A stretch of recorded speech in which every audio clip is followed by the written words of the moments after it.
नमस्कार, मैं डॉक्टर क्षमा पांडे, सह आचार्य महात्मा ज्योतिबा फुले, रोहिलखंड विश्वविद्यालय बरेली। हमारे आज के अध्ययन का विषय है मौखिक आत्म प्रकाशन। इस पाठ मौखिक आत्म प्रकाशन के अध्ययन के पश्चात आप शुद्ध, स्पष्ट एवं प्रवाह युक्त भाषा में संभाषण कर सकेंगे। भावानुकूल आरोह, अवरोह, स्वराघात एवं बलाघात का अनुप्रयोग करते हुए प्रभावी वार्तालाप एवं संभाषण कर सकेंगे। मानक भाषा में सहजतापूर्वक अपनी बात व्यक्त कर सकेंगे।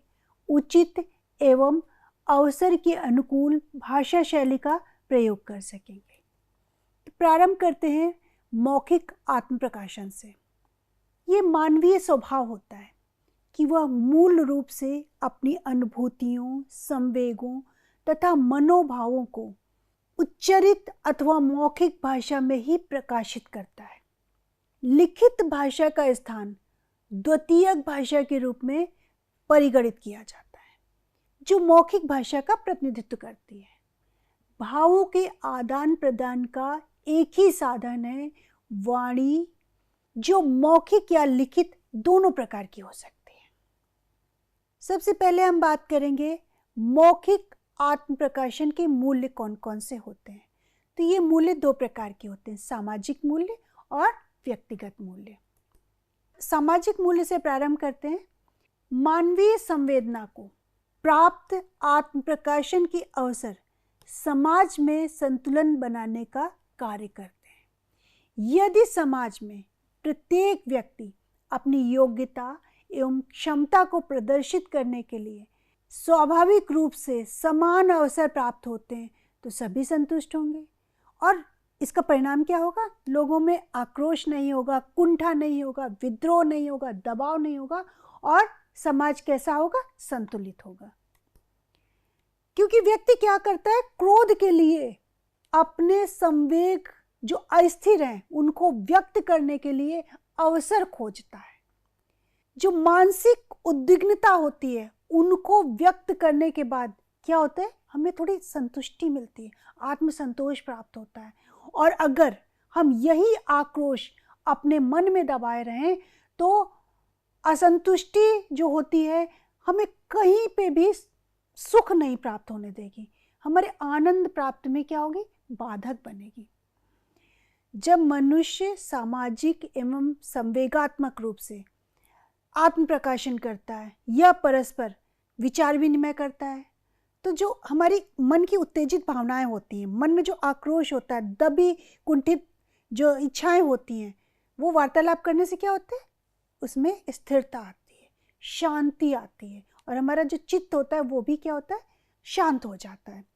तो जिस समाज में लोग स्पष्ट वक्ता होते हैं, अर्थात जिस समाज में हमें अपनी बात कहने का अवसर मिलता है, वहाँ पर आपसी वैमनस्य नहीं होता। समाज में संगठन और शक्ति प्रतिबिंबित होती है। वैचारिक चिंतन एवं विमर्श से विचारों में नूतनता एवं प्रवाह का समागम होता है। अब बात करते हैं व्यक्तिगत मूल्य कि आत्म प्रकाशन के व्यक्तिगत मूल्य क्या हैं।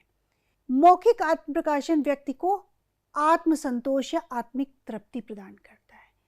जब हमें बोलने का वातावरण नहीं मिलता है ना, तो हम आत्मिक रूप से अलग अलग प्रकार की भावना ग्रंथियों का शिकार हो जाते हैं, और जब हम अपने मन की बात कह देते हैं तो हमें अद्वितीय प्रकार की संतुष्टि प्राप्त होती है।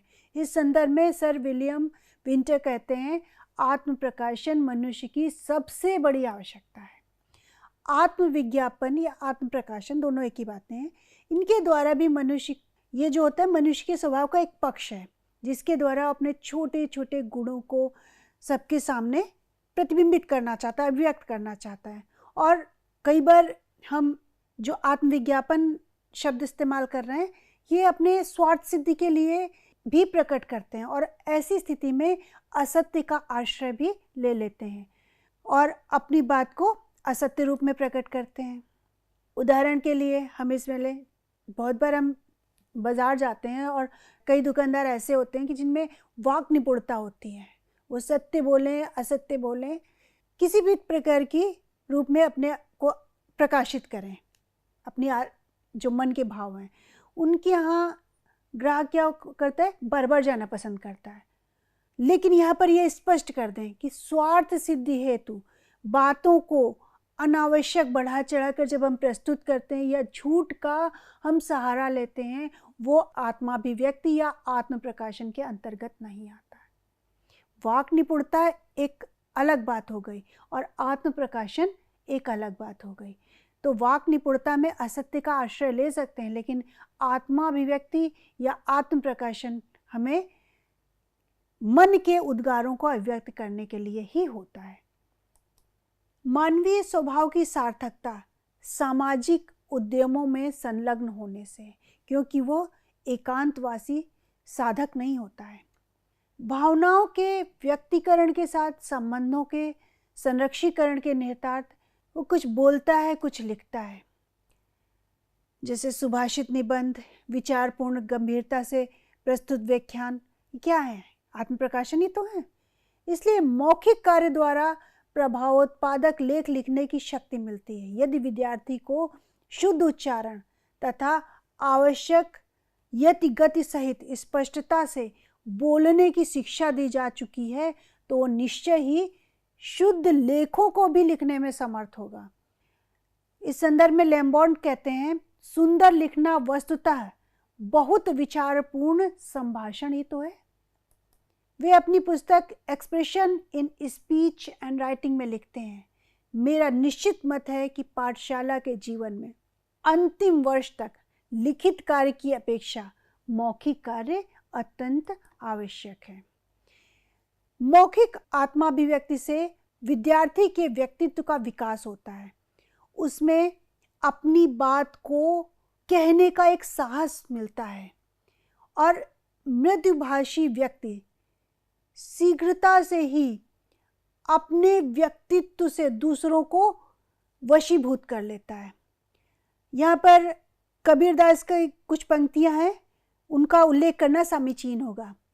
ऐसी वाणी बोलिए मन का आपा खोए, औरन को शीतल करे आपो शीतल होए। अर्थात हमारी जो वाणी है वो कैसी होनी चाहिए? माधुर्यपूर्ण, जिससे दूसरों को सुख प्राप्त हो। मौखिक आत्म प्रकाशन कक्षा के वातावरण को रुचिकर एवं सक्रिय बनाता है। कक्षा में अंतःक्रिया होती है, इससे कक्षा का वातावरण सक्रिय होता है। स्वयं विचार करने, कल्पना करने, तर्क करने से हमें विभिन्न अवसर प्राप्त होते हैं आत्म प्रकाशन के, और अवधान की शक्तियाँ भी विकसित होती हैं। प्रायः देखा जाता है कि 11 वर्ष की आयु तक के बच्चों के लेख या भाषण बड़ों की अपेक्षा अधिक मौलिक एवं रोचक होते हैं। इसका कारण क्या है?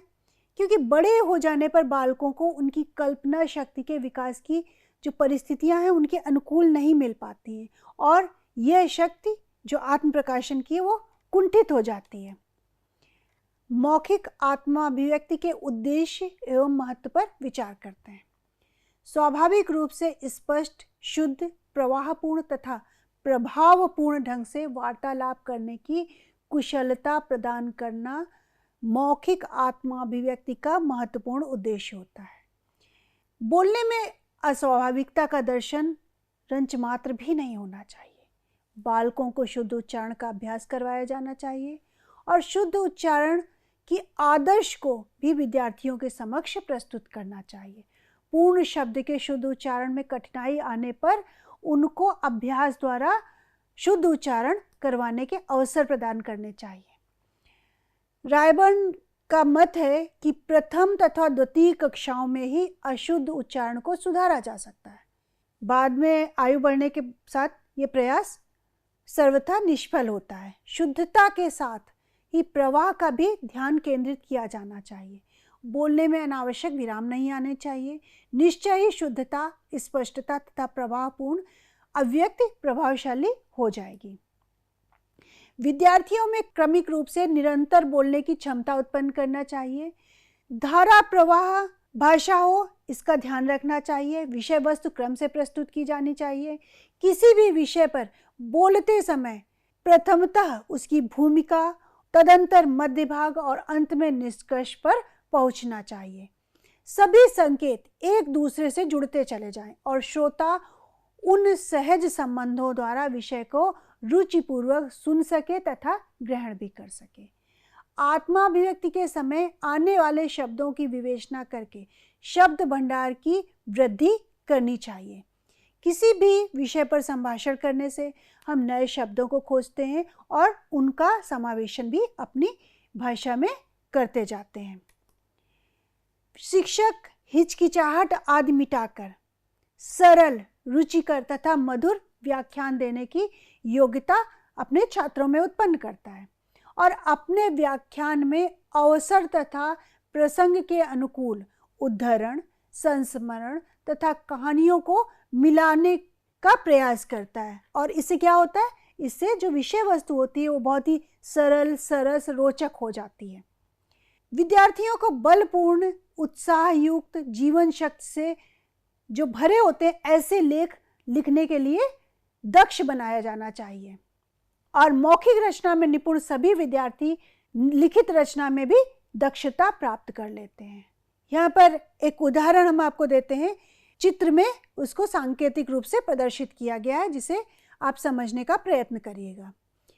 किसान शिकारी राजा को अपनी झोपड़ी में ले गया, आग जलाई, उसके वस्त्र सुखाए, 2 मोटी मोटी रोटियां और साग उसके आगे रखा। उसने खुद भी खाया और शिकारी को भी खिलाया। ऊन और रीछ के चमड़े के नरम और गर्म बिछौने पर उसने शिकारी को सुलाया। आप बेबिछौने भूमि पर सो रहा। धन्य है तू हे मनुष्य, तू ईश्वर से क्या कम है? तू भी पवित्र और निष्काम रक्षा का करता है। तो यहाँ पर विद्यार्थियों को अगर इस तरीके के हम उदाहरण प्रस्तुत करते हैं तो उसमें आत्माभिव्यक्ति प्रकाशन के अवसर हम स्वयं ही सृजित करेंगे और विद्यार्थी चिंतन करेंगे, विमर्श करेंगे और समाज हित निष्काम करने के लिए प्रेरित होंगे। अब हम बात करेंगे मौखिक आत्माभिव्यक्ति के प्रकार क्या होते हैं। वैसे तो बहुत प्रकार होते हैं, लेकिन जो मुख्य प्रकार हैं उनका वर्णन इस पाठ के अंतर्गत किया जाएगा। औपचारिक आत्माभिव्यक्ति, अनौपचारिक वर्णन या विवरण, चित्रण, इतिवृत्त, भाषण, वार्ता या चर्चा। प्रारंभ करते हैं औपचारिक अभिव्यक्ति से। प्रशासनिक पत्राचार, प्रार्थना पत्र, आवेदन पत्र, स्वागत समारोह, विवाह आदि का निमंत्रण, भाषण आदि औपचारिक अभिव्यक्ति के रूप हैं। औपचारिक संप्रेषण की अभिव्यक्ति शिष्टता, विनम्रता, आग्रह आदि से युक्त होती है। जब हम किसी को औपचारिक पत्राचार करते हैं तो वहाँ पर भाषा हमारी कैसी होनी चाहिए? बहुत शिष्ट और विनम्र होनी चाहिए। अनौपचारिक अभिव्यक्ति आपसी वार्तालाप, बैठने का तरीका, सहज वातावरण अनौपचारिक भाषा के रूप में अभिव्यक्त होते हैं। अनौपचारिक अभिव्यक्ति भी क्या होनी चाहिए? शिष्ट और मर्यादित होनी चाहिए। इसमें हमेशा एक दूसरे की मान मर्यादा का सदैव ध्यान रखा जाना चाहिए। वर्णन या विवरण संबंधी अभिव्यक्ति किसी घटित घटना का वर्णन, कहानी का वर्णन, देखी हुई चीजों का विवरण या संस्मरण का वर्णन भी अभिव्यक्ति के अंतर्गत आता है। मौखिक विवरण वर्णन करने की क्षमता, अवलोकन, स्मरण, क्रमबोध, भाषा ज्ञान पर निर्भर करती है। चित्रण संबंधी अभिव्यक्ति व्यक्ति या स्थान की शब्दों में रेखाएं खींचना या सजीव विवरण प्रस्तुति को क्या कहते हैं? चित्रण। अभिव्यक्ति का यह रूप कल्पना, चिंतन से प्रेरित होता है। हम जितनी कल्पना शक्ति करेंगे उतना ही उसका सजीव चित्रण करेंगे। जीवनी, आत्मकथा इसी अभिव्यक्ति के अंतर्गत आते हैं। इतिवृत्त इतिवृत्त तथ्यात्मक परिस्थिति का सटीक वर्णन प्रस्तुत करता है। समाचार एवं तथ्यात्मक लेख इतिवृत्त के अंतर्गत आते हैं। अब बात करेंगे भाषण, वार्ता और चर्चा संबंधी अभिव्यक्ति। विशिष्ट विषय पर चिंतन, विचारों का क्रमबद्ध करना, तर्क का औचित्य निश्चित करना, अपनी बात आत्मविश्वास पूर्वक उचित शब्दों में कहना आदि इस प्रकार की अभिव्यक्ति के प्रमुख गुण होते हैं। हमें पता होना चाहिए कि मौखिक आत्माभिव्यक्ति की विशेषताएं क्या होती हैं। ध्वन्यात्मक भाषिक कौशलों के अंतर्गत श्रवण, वाचन, पठन, लेखन में श्रवण और वाचन ध्वन्यात्मक कौशल हैं और ये कौशल पठन एवं लेखन कौशल के विकास के लिए महत्वपूर्ण आधार प्रदान करते हैं। तो इसकी जो प्रमुख पहली विशेषता है शुद्धता। उच्चारण की शुद्धता मौखिक अभिव्यक्ति का प्रमुख गुण होती है। दूसरी विशेषता स्वाभाविकता एवं स्पष्टता। अभिव्यक्ति ऐसी होनी चाहिए कि उसके बोलचाल में बनावटीपन या अस्पष्टता ना हो। मौखिक अभिव्यक्ति या आत्म प्रकाशन की सार्थकता उसकी सहजता, स्वाभाविकता एवं स्पष्टता में है। यदि आत्म प्रकाशन में ये गुण नहीं होंगे तो हम अपनी बात भली भांति संप्रेषित नहीं कर पाएंगे। फिर एक अन्य विशेषता है विचारों की क्रमबद्धता।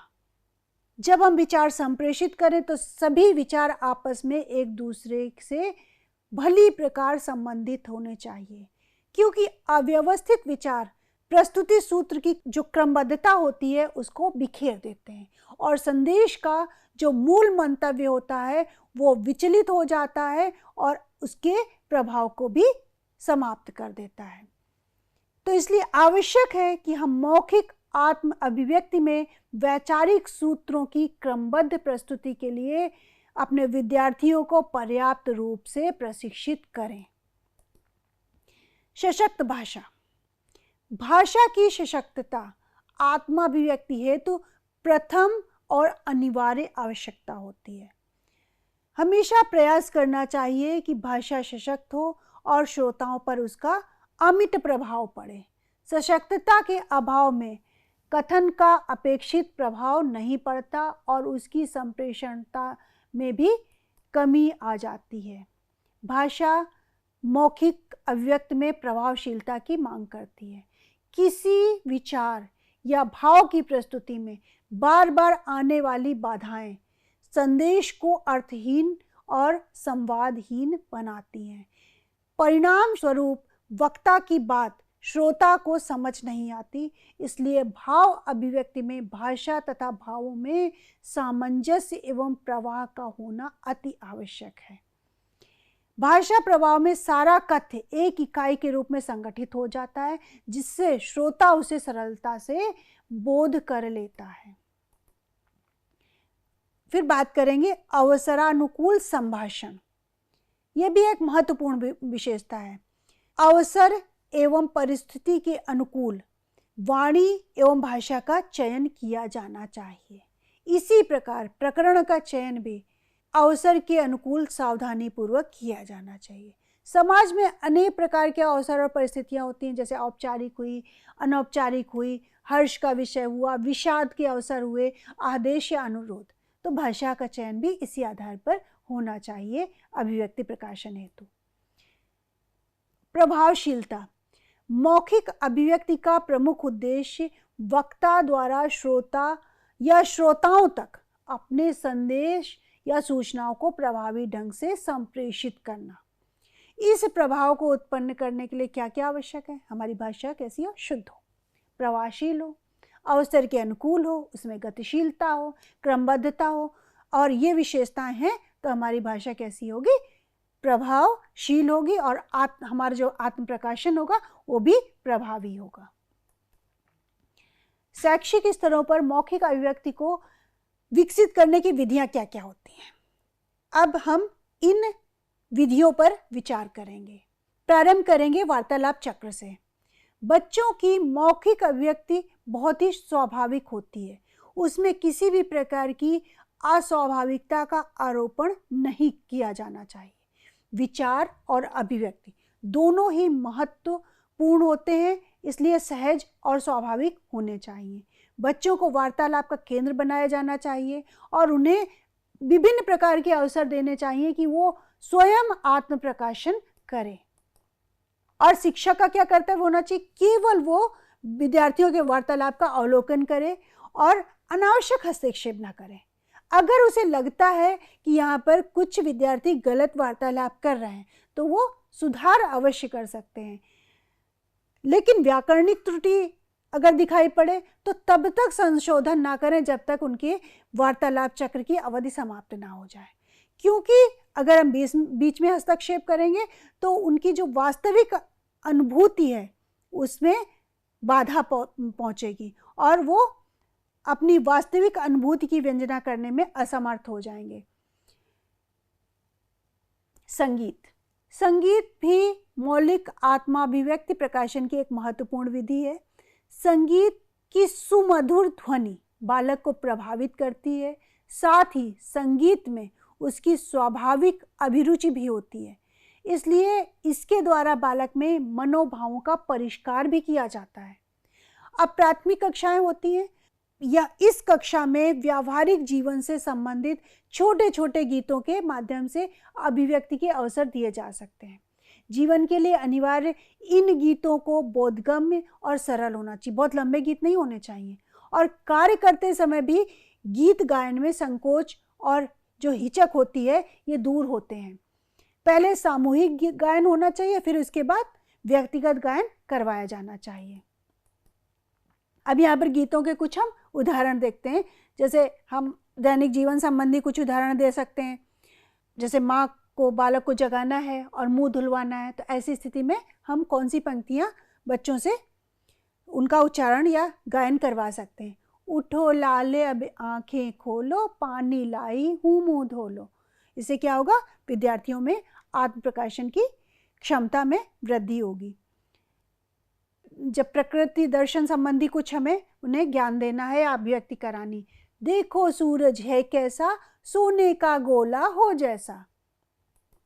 चांद संबंधी कविता का उदाहरण भी दे सकते हैं, ये प्रकृति से संबंधित है और ये कविता बहुत ही लोकप्रिय कविता है। हट कर बैठा चांद एक दिन, माता से यह बोला, सिलवा दो मुझे ऊन का मोटा एक झिंगोला। अब यहाँ पर विद्यार्थियों को चांद की प्रकृति का दर्शन होता है, उसके बारे में वो ज्ञान भी अर्जित करते हैं, उन्हें रुचिकर भी लगता है और प्रकृति के दर्शन भी होते हैं। जीव संबंधी, मछली जल की रानी है, जीवन उसका पानी है। तो इस प्रकार से हम छोटे छोटे गीतों के माध्यम से विद्यार्थियों में अभिव्यक्ति के अवसर उपलब्ध करा सकते हैं। कहानियों को हम किस प्रकार से आत्माभिव्यक्ति को प्रकाशित करने की युक्ति के रूप में प्रयुक्त कर सकते हैं, इस पर हम विचार करेंगे। बालक जो होते हैं उनको कहानी सुनना बहुत अच्छा लगता है। अब प्रारंभ किससे करना चाहिए, बालकों की आयु के अनुसार से। तो सबसे पहले हम परियों की कहानी से शुरू करें, फिर जानवरों की कहानियाँ, फिर कुछ अद्भुत घटना वाली कहानियाँ। तो इस प्रकार की जो कहानियाँ होती हैं ना, बच्चों को बहुत रुचिकर लगती है और उन्हें अच्छा भी लगता है। जैसे हम एक बात यहाँ पर यह भी कहना चाहेंगे कि बेवक्त की शहनाई कभी अच्छी नहीं लगती, उसी प्रकार बेवक्त की कहानियाँ भी रुचि नहीं पैदा करती हैं। इसलिए शिक्षक को ध्यान में रखना चाहिए कि अवसर तलाशें कि किस अवसर पर हम कौन सी कहानी बच्चों को बताएं, जिससे बच्चों में एक अभिव्यक्ति का उचित गुण विकसित हो सके। अब जैसे यहाँ कुछ उदाहरण देते हैं। उड़ते जहाज को देख लें, कक्षा चल रही है, जहाज जा रहा है और कक्षा में ऐसा अवसर भी है कि कहानी उनको सुनाई जा सकती है, तो वहाँ पर हम वायुयान की कहानी बता सकते हैं उनको। मान लीजिए कृष्ण जन्माष्टमी है, ऐसी स्थिति में हम उनको कृष्ण के विषय में बता सकते हैं। रामनवमी का अवसर आया है तो राम की कथा उनको हम एक विशिष्ट कक्षा में या भाषा की कक्षा में राम की कथा पर प्रकाश डाल सकते हैं, राम की कहानी सुना सकते हैं। होली का त्यौहार है, हम होलिका दहन की कथा सुना सकते हैं। तो इस तरीके से अवसर के आधार पर कथाओं का चयन किया जाना चाहिए। इसी प्रकार कुछ विशेष जयंती होती हैं, जैसे महावीर जयंती है या नानक जयंती है या महात्मा गांधी की जन्मतिथि है। इन अवसरों पर इन महापुरुषों की कहानियाँ भी उपयोगी हो सकती हैं विद्यार्थियों की दृष्टि से। और सुनाई गई कहानियों में विद्यार्थियों को ज्ञात शब्दों का ही प्रयोग किया जाना चाहिए।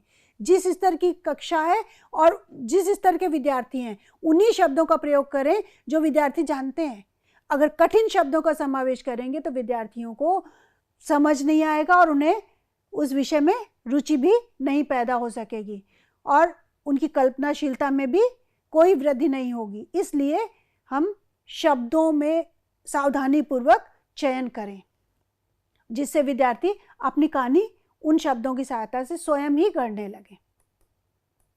कहानी लिखना भी सिखाना एक आवश्यक विधि हो सकती है। तो इसके लिए क्या करें, शिक्षक आधी अधूरी कहानी दे दें, अपूर्ण कहानी सुना दें और विद्यार्थियों से कहें कि अब इस कहानी को आपको पूर्ण करना है, या एक प्रथम वाक्य दे दें और कक्षा में प्रत्येक सदस्य से कहें कि आप एक वाक्य बनाएं, दूसरा विद्यार्थी दूसरा वाक्य बनाए, तीसरा विद्यार्थी तीसरा वाक्य बनाए, और इस प्रकार से जो समूह है, समूह के विद्यार्थी अपने अपने वाक्यों को जोड़कर कहानी का निर्माण करें। पूर्ण कहानी की रूपरेखा देकर उसमें कुछ स्थान रिक्त छोड़कर विद्यार्थियों की सहायता से हम पूर्ण करवा सकते हैं। इसी प्रकार कुछ शब्दों की सूची दे दें और उनसे कहें कि इन शब्दों की सहायता से अब आपको कहानी पूर्ण करनी है। यहाँ पर हम रायबर्न का एक उदाहरण दे सकते हैं। उन्होंने कहा कि कहानी कहते समय भाषण कला को अपनाने की कोई आवश्यकता नहीं होती है। कहानी को बड़े ही सरल स्वाभाविक रूप से कहना चाहिए। जैसे शिक्षक ना अपने घर में अपने बच्चों को कहानी सुना रहा, उसी प्रकार कक्षा में भी उसी सहजता के साथ विद्यार्थियों को कहानी सुनाए। चित्र प्रदर्शन विधि, मौलिक आत्मा अभिव्यक्ति की यह भी एक महत्वपूर्ण विधि है, जिससे विद्यार्थियों में आत्म अभिव्यक्ति के प्रकाशन के अवसर विकसित होते हैं। बालक का स्वभाव क्या होता है? चित्रों की ओर आकर्षित होना, और चित्र बनाने में भी उनकी उतनी रुचि होती है जितना देखने में, और चित्र को देखकर उनको बोलना भी अच्छा लगता है। इसलिए मौखिक आत्म अभिव्यक्ति के विकास हेतु चित्रों का उपयोग कुछ इस प्रकार किया जा सकता है। जैसे कोई हमने चित्र दिखाया, अब चित्र का वर्णन करने को उनसे कहा जाए, या उस चित्र पर आधारित प्रश्न पूछे जाएं, या चित्रों द्वारा कोई मौखिक कहानी पूछी जाए, या कहानी के कुछ भागों को पूर्ण करने के लिए इन चित्रों का उपयोग किया जाए। तो इन विधियों से विद्यार्थी कहानी लिखने की कला में दक्ष हो जाएंगे, जो उनकी मौलिक अभिव्यक्ति को प्रकाशित करेगा। अब प्यासा कौआ, सुखी परिवार, दो बकरियां परी कहानी, इस तरीके के जो चित्र हैं और चित्रों से विद्यार्थियों को कहानी लिखाई जाती हैं, और इसी तरीके के जो प्रकरण हैं इनका चयन भी कहानी हेतु किया जाना चाहिए। और चित्र प्रदर्शन में कुछ बातें भी ध्यान में रखनी चाहिए, जैसे चित्रों का क्रम जो हो कक्षा के अनुकूल हो। प्रारंभिक कक्षा में वस्तु, संख्या और रंग का परिचय देने वाले चित्र प्रस्तुत करने चाहिए, और चित्र जो हैं वो यथार्थ होने चाहिए, वास्तविक जीवन से संबंधित होने चाहिए। चित्रों में जो पात्र हैं और पात्रों की जो भाव अभिव्यक्ति है वो भी स्पष्ट होनी चाहिए। घटना विस्तृत तथा कल्पना और संवेगों को जागृत करने वाली चाहिए। कुछ व्यंग चित्र हों और प्रश्न भावों पर आधारित करके पूछे जाने चाहिए, जैसे यहाँ पर दर्शाए गए हैं। निष्कर्ष यह है कि चित्रों में भावना और वर्णन का विरोधी क्रम हो, अर्थात छोटी कक्षाओं में वर्णन प्रधान एवं उच्च कक्षाओं में भाव प्रधान चित्रों का प्रस्तुतिकरण आत्माभिव्यक्ति हेतु किया जाना चाहिए।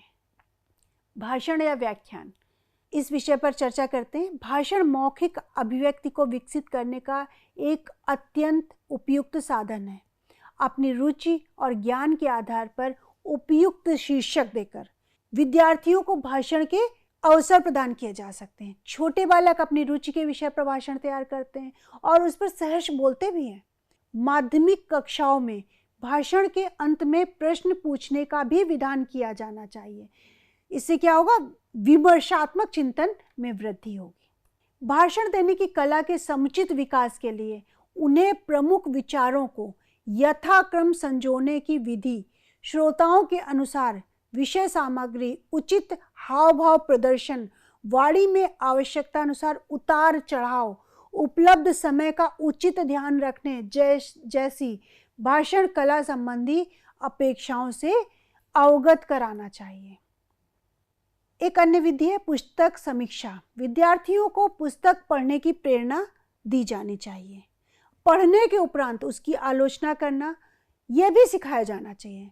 जब विद्यार्थी अपनी रुचि की पुस्तक पढ़ता है तब वह उसके विषय में कक्षा को कुछ भी बताने में हर्ष का अनुभव करता है। विद्यालय में इस विषय पर मौखिक कार्य होने पर ये समीक्षा करने में कुशल हो जाते हैं और अभिव्यक्ति में दक्ष हो जाते हैं। बिना अभ्यास के अभिनय करना। किस प्रकार से यह मौलिक आत्माभिव्यक्ति के अवसर प्रदान करते हैं। विद्यार्थी किसी कहानी को पढ़कर या सुनकर तत्काल ही बिना किसी अभ्यास के या बिना किसी तैयारी के उसका अभिनय करने लगते हैं और अनेकों विद्यार्थियों को मिलाकर उनके पात्र के अनुरूप भाषण और वार्तालाप का अनुपालन करवाना चाहिए, जो उनकी मौलिक अभिव्यक्ति को उत्साहित करता है। अनुकरण भी एक अच्छी विधि हो सकती है, और जैसे उनसे कहा जाए, अब ये आप अनुकरण करके बताओ कि तुम्हारे बाबा जी कैसे बोलते थे, तो विद्यार्थी अपने बाबा जी जैसे अनुकरण करने का प्रयास करेगा। जैसे उनसे विद्यार्थियों से कहा जाए कि महात्मा गांधी के संवाद बोलिए, तो वो महात्मा गांधी के संवाद महात्मा गांधी का अनुकरण करते हुए ही बोलने के प्रयास करेगा। वाद विवाद। इस विधि में बालकों में तर्क शक्ति, प्रत्युत्पन्नमति, हास्य व्यंग युक्त तथा अपने विचारों को प्रभावी ढंग से संक्षिप्त रूप में प्रस्तुत करने जैसे गुणों को विकसित करते हैं। इसी के साथ एक अन्य विधि है परिसंवाद तथा विचार विमर्श। इस विधि में सामूहिक विचार विमर्श अथवा परिसंवाद आयोजित करके शिक्षार्थियों की मौखिक अभिव्यक्ति का विकास कर सकते हैं। मौलिक आत्माभिव्यक्ति के विकास के लिए इलेक्ट्रॉनिक साधनों पर बोलने का अभ्यास भी एक आवश्यक विधि हो सकती है। शिक्षा के प्रभावी माध्यम के रूप में श्रव्य दृश्य साधनों का प्रयोग दिन प्रतिदिन बढ़ता जा रहा है और मौखिक अभिव्यक्ति के सबल विकास के लिए उन्हें टेप रिकॉर्डर, वीडियो टेप तथा ध्वनि विस्तारक जैसे इलेक्ट्रॉनिक यंत्रों पर प्रभावी ढंग से बोलने के लिए उत्प्रेरित किया जाना चाहिए।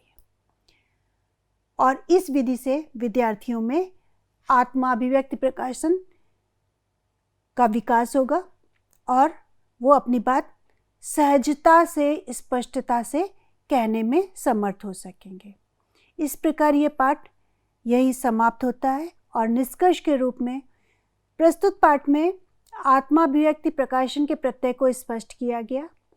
मौखिक आत्माभिव्यक्ति प्रकाशन के व्यक्तिगत एवं सामाजिक मूल्यों के विविध पक्षों को विस्तार पूर्वक बताया गया।